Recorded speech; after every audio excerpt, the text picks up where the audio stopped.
Yeah, I think there are two genders, male and female. Okay, so you're saying that male and female is a gender, not a sex. Yes. Okay, so Both. Okay, and see that's where I would have to disagree. Okay. You're How so? saying that male and female is something that would be by birth. For example, you probably have a penis, a male sex organ, as would I. But Why would you assume that? do you? But you assumed it though. Okay, I did. I apologize. No, you don't, listen. You don't need. Yeah. I'm not trying to do any gotcha. Yeah. It's interesting to me that you assumed that I have a penis. Right. Why? Because you seem.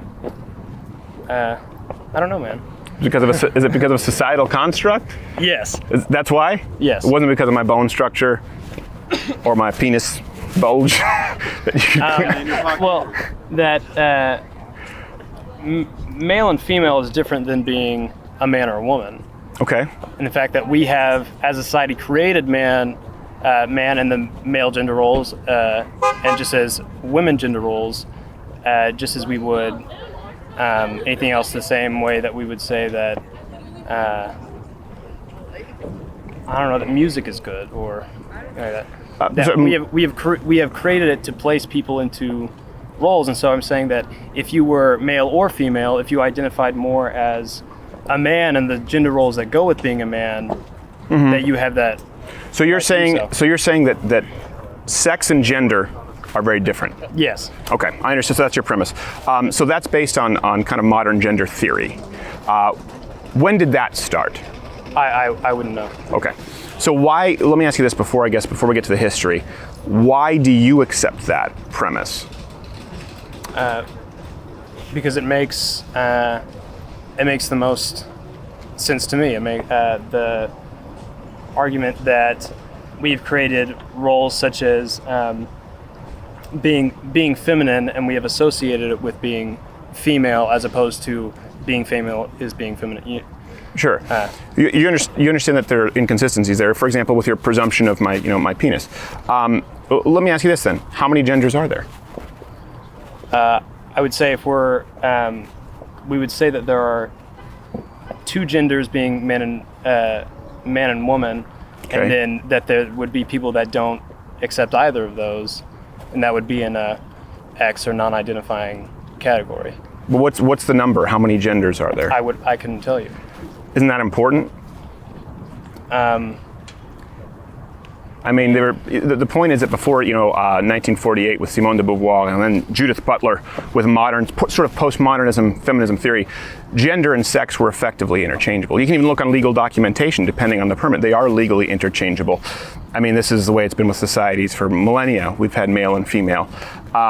So when you radically change that, you do have to have a number, in my opinion, and some kind of an end game. It can't just be, well, we're going to shift the rules based on how people feel.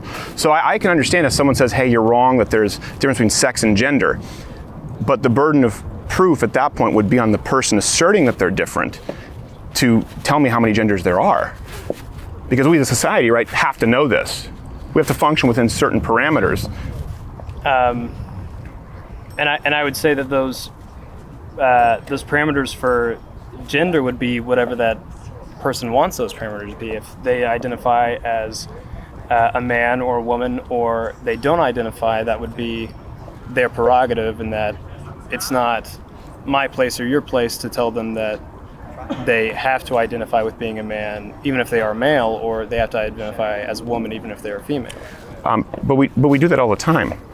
People want to be things that they aren't, and we say that's not the case. We constantly do that as a society. So why is it a problem to do it if someone we know biologically is a male or a female, and that can never be changed? It can never be changed biologically. But someone chooses to say that they're not. That's a very modern idea.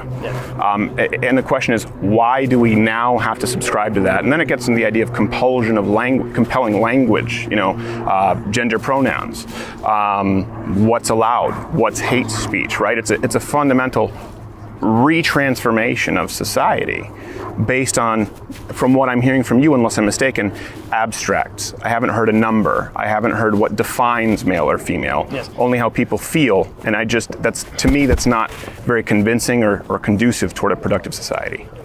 Okay, and I would argue that, for example, we're talking about like you said when I assumed that you had a penis when I have no idea if you have a penis or not, and saying that people I got a nice big penis there. Okay.